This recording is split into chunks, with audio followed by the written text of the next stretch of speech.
All right, welcome back.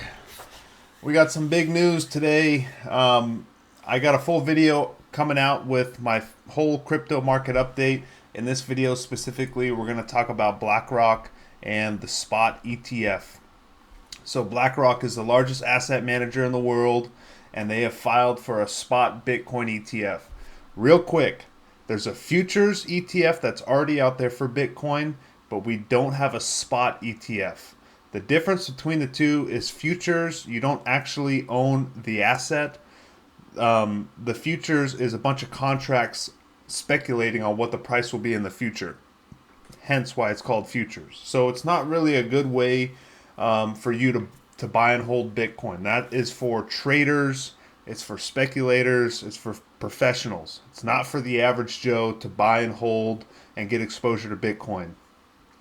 So this is a big deal because the SEC has declined all spot ETFs for Bitcoin in the past, and this would allow a lot of money to flow into Bitcoin. There would be much more demand for regular institutional investors because right now the people that own Bitcoin they hold it themselves. There's not a lot of institutional money in Bitcoin because there's not an easy, secure way for them to get exposure for their clients.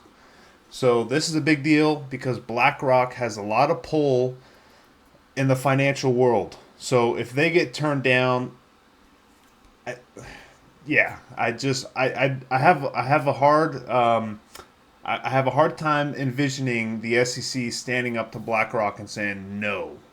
But who knows? We will see.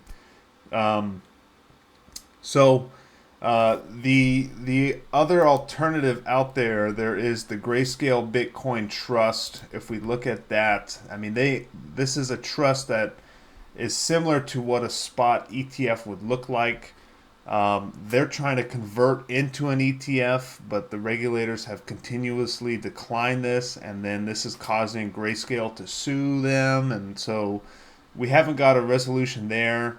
They also have a large expense fee, so it's not a great way to buy and hold Bitcoin for 5 years because you're paying a ton of fees for this custodian of Bitcoin. So it'll be interesting to see the details of the BlackRock deal.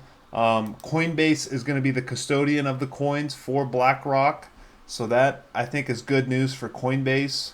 Again, it's funny because the SEC is suing Coinbase, um, but when the government needs to sell crypto that they've seized, they do it on Coinbase and BlackRock. If they already use Coinbase for their small amount of institutional investors that want to buy Bitcoin, and now they're going to be the holder for BlackRock if this ETF goes through. So, in my opinion, I think that is great news for Coinbase, um, and it legitimizes them even more, in my opinion.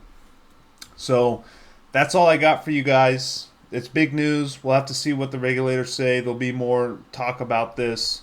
But again, it's validation for Bitcoin, for the ecosystem, because this guy, Larry Fink, um, they've not said good things about Bitcoin, and recently they've flipped over the last 6 or 8 months. They flipped to be a little bit more pro Bitcoin, um, and also there's some of the biggest ESG people out there.